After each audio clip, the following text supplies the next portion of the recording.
Now, rule 2 is no food, no drink, and no gum. If you do have these items, just make sure they're packed away, sealed away in a backpack, satchel, purse, something like that. And the exception is bottled water. Now, if you do have something you can't pack away, you do have a storage bin on top of the travel bin outside, feel free to use that. And if you no longer want whatever the item is, you can go ahead and throw it away. So, those are the first 2 rules. Third rule is no smoking, no vaping, and no children. Now, we'll head in this hallway here. Just make sure, and again, this is just for the 320s.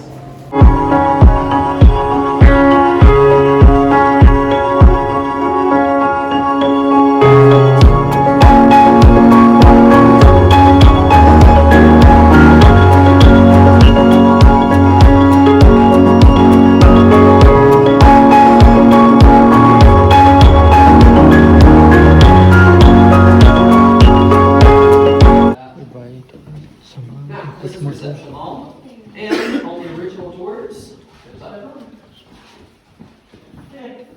I've lost more. So, on the original tours, this is what this would be called reception hall. Well, it still is, we call it reception hall, but it was a lot smaller back then. Because originally, the floor to the room, was right here along where my laser line is. Now, everything below this, all of this rough rock, this used to be solid rock. Everything above it, all the smooth areas, that was natural there for thousands of years before mankind even got here. Well, the cool thing is this room is not always this big. We came in here in the 1950s, we excavated everything below this line, and that means what we did, we didn't just excavate it. Excavation would be breaking it up into smaller pieces and then removing all those pieces from the cave. We did something called cave pushing. It was thought to be a conservation effort back in the olden days, but basically what it meant is break all the rock up and then move it around the cave instead of removing it from the cave. So all of this that used to be the floor, we broke it into smaller pieces. The larger of those pieces we used to build these man-made walls, the smaller pieces we used to fill in tunnels. And that's how we facilitated the walking tours, because otherwise you'd only have an area about this big up here to crawl around.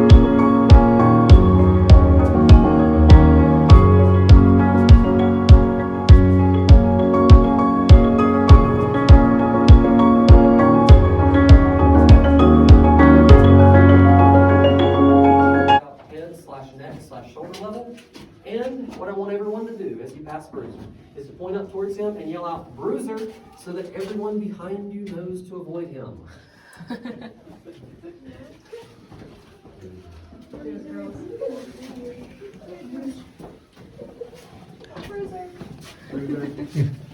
Bruiser. Hey, Bruiser. मेरे यारों Bruiser. बढ़िया Bruiser. How to work and hello, do you like it? Yeah.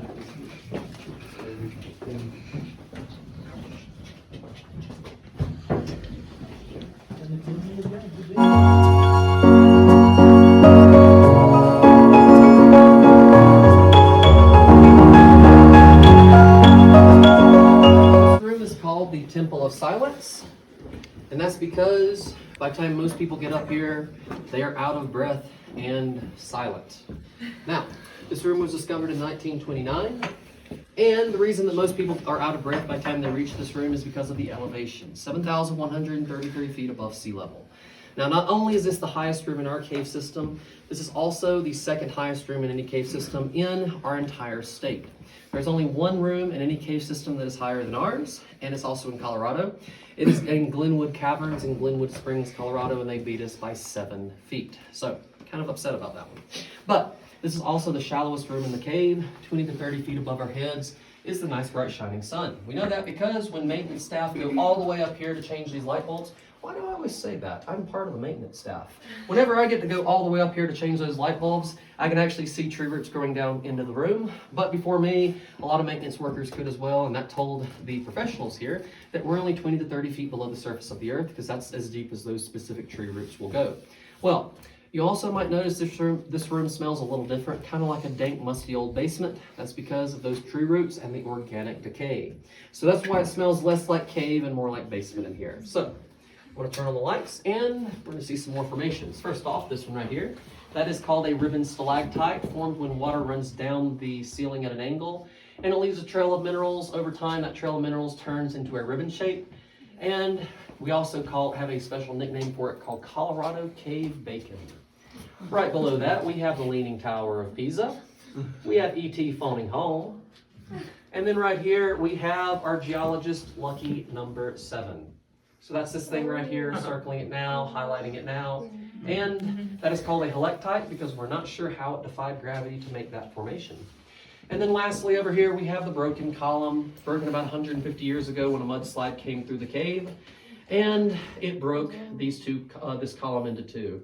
Unfortunately, these 2 will never touch again. And so that's why we call the top one Romeo and the bottom one Susan. Now, we're going to head back down, Juliet, my bad. I'm not a big Edgar Allan Poe fan. So we're going to head back down the stairs if you would follow me.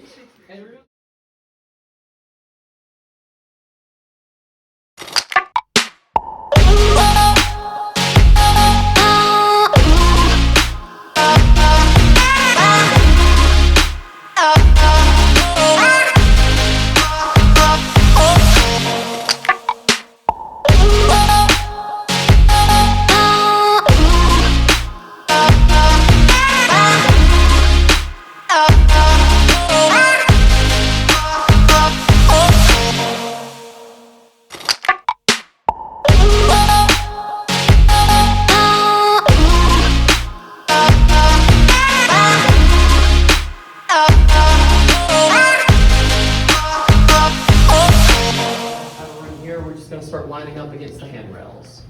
Now this room is called the Valley of Dreams. Now the Valley of Dreams, this is the room where it used to be the end of the tour. Now, up until 1935, this entire area behind me was filled in with loose rocks. We couldn't get past it, and so what would happen is you'd crawl for about 4 to 4.5 hours into this room, and that was it, end of the line. This was the terminus. You'd have to turn around and head right back out.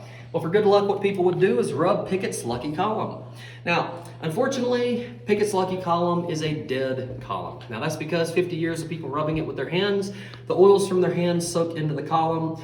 Since water is what makes these columns grow by depositing more minerals on them, since water and oil do not mix, the water runs right over it, doesn't deposit any minerals, and unfortunately, since this no longer grows, it's what we refer to as a dead column. So that is why it's very important to not touch the formations, especially the ones like this, because even though they are made of rock, they are still very delicate in their own. Watch our step. As we walk through here, look up and around, some beautiful formations, mainly on the ceiling, but some along the wall. We have a good example of flowstone right here. And then we have Oriental Gardens right over here to your right. Now, to your right, as you pass this section, is another cavern. It is over 8 miles long. Unfortunately, we don't usually point that out. We just say that its name is Oriental Gardens because of all the stalagmites in the front of the cavern. Now, the largest one in the very back, that stalagmite is called the pagoda. And all the small ones in the front area right here, those we like to pretend are all the people walking up to that pagoda. Well, that's why we call this Oriental Gardens, but we also have one more interesting thing. This right here. This is our longest stalactite in the cave system. It is 8.5 feet long from root to tip. It took 102,000 years to form. And we stand up underneath the 2 rock overhangs, or up underneath the stairs if we need.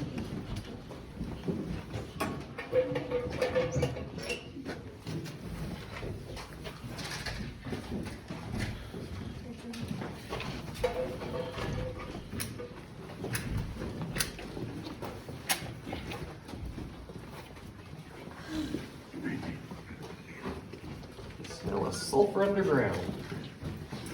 Not scary in this cave, but scary in others. So as we head in here, we're just going to kind of gather around in a circle that we've already have done.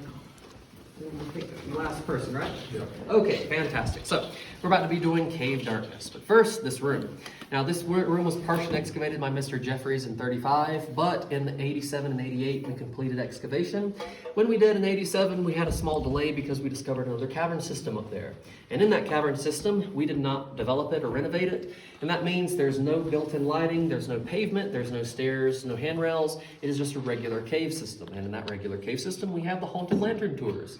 On haunted lantern tours, your only light source is this. There's no phones, no cameras, no flashlights, no torches, nothing else other than this lantern we provide for you. That's all that you have for light. Well, in that tour, you're told scary stories. A lot of them, most of them are true. And just like most crazy, true, scary stories from Colorado, it is not, well, family friendly. So it is ages 8 years of age and older for that tour only, just because of those stories and, you know, being chased by stuff too. But I'm going to show you what it looks like in that cavern system and what it would look like during the original tours, because this is about the same type of lantern you'd use during those original tours. And in all honesty, this is about the same type of lantern you'd use during any of the Red Dead Redemption games. But we're going to go and turn off those lights, and this is all the light that you would have on those original tours.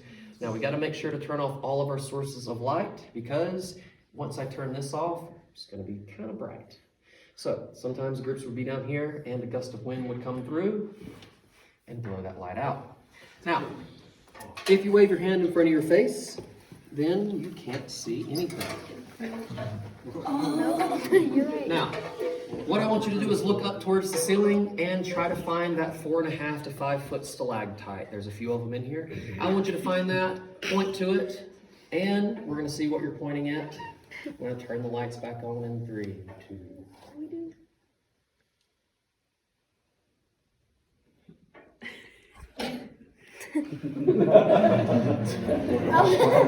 I was pointing out the wrong. There's no 4-foot stalactites in this room. So here's the scary thing. Here's why I did that. Because I suggested that there was a stalactite up there and all the lights went off, your brain had no input.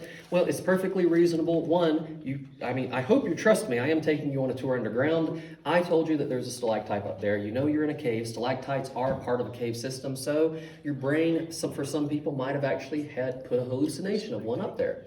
Well, the problem with that is that when you're in a cave system and say it's the 1900s, your lantern goes out, you run out of matches, well, you got to rely on memory and your brain. And your brain is not always completely reliable when it comes to memory. So say you took straight in, left, right, left, right, left, right. Well, your brain might not have kept up with that. You might say, no, we got to take a right here. You can't see it. It's complete darkness, and you run right into a wall. Or even worse, you could be going forwards, and your brain says, yeah, it's a forward straight passage for the next 100 feet. And then 10 feet later, you drop straight down a dark mine shaft. So it is a lot more dangerous back in the olden days when we didn't have many sources of light. Luckily, nowadays we have a lot more, but that is not to say that exploring cave systems is any safer at all. So if you're exploring cave systems, make sure that you take the appropriate precautions, because if you don't, they can be very dangerous. Now, we're going to head up this way in just a second. As we do, we're going to pass through the 2 rocks of 1,000 names. If you hit your head on this, you're going to give it another name. We do have children. You said never let me go. You said never let me go. You said never let me go. You said never let me go. You said never let me go.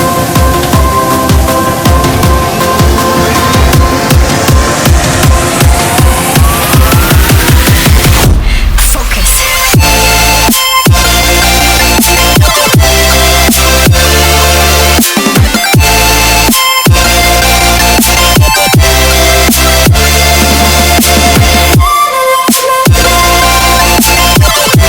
said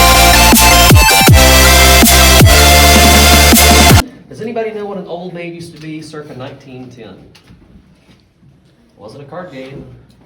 Well, in 1910, if you were a female and not married and over the age of 18 or older, people would call you an old maid. Now, that was a derogatory term. It was a very offensive term. And yet, during the American history, someone decided, hey, you know that offensive term we use for some women? Let's make it into a kid's card game. That's a good idea. So that's kind of weird. But luckily, we don't use that anymore. But back then, there were 2 young girls, 18, just turned 18 around the same time. They were best friends. Well, They had not been married, and so people in the town were being very mean to them. They were calling them old maids. And so those two girls decided, enough's enough, we're gonna do something to get our minds off this. They went on a cave tour.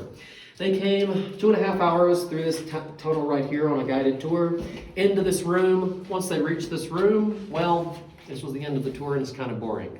And so they asked the tour guide if they could take out their hairpins and put those hairpins up on the wall here. The tour guide said yes, and they did, and then they left. A year later, they came back. It was a group of 4. Those 2 young girls, now 19 years old, and 2 handsome, young, rich men. They're brand new husbands. Well, they thought since they left something up on the wall must be magical. It must have given them a year of good luck and marriage. Well, the legend goes, it was born then, that if you leave something up on the wall and it stays, that is 1 year of good luck and marriage. But if you leave something up on the wall and it falls down or causes someone else's to fall down, that is 1 year of bad luck and divorce. So, those of us that understand basic math can understand that that's a 33% chance of winning, less than 50% chance, which means odds are not in anyone's favor. And yet, look at everyone that decided to take that risk. Well, unfortunately in 2008, the entire wall kind of came crashing down. We had tried our best previously to reinforce it with this chicken wire and other methods, but 2008, everything just gave way. And after that, we could no longer allow anyone to put things up onto the wall. However, we did take all of the good and the bad luck out of the wall and we put it into this lovely trash can, or donation bin, yeah. Now, it works the same way. You have a coin, toss it in, 1 year of good luck and marriage. But if you miss, that's 1 year of bad luck and divorce. Now, if you do make it in, that does go to a good cause. It goes to, Manitou Springs Fire Department because they saved our entire town of Manitou Springs during the Waldo Canyon fire in 2012.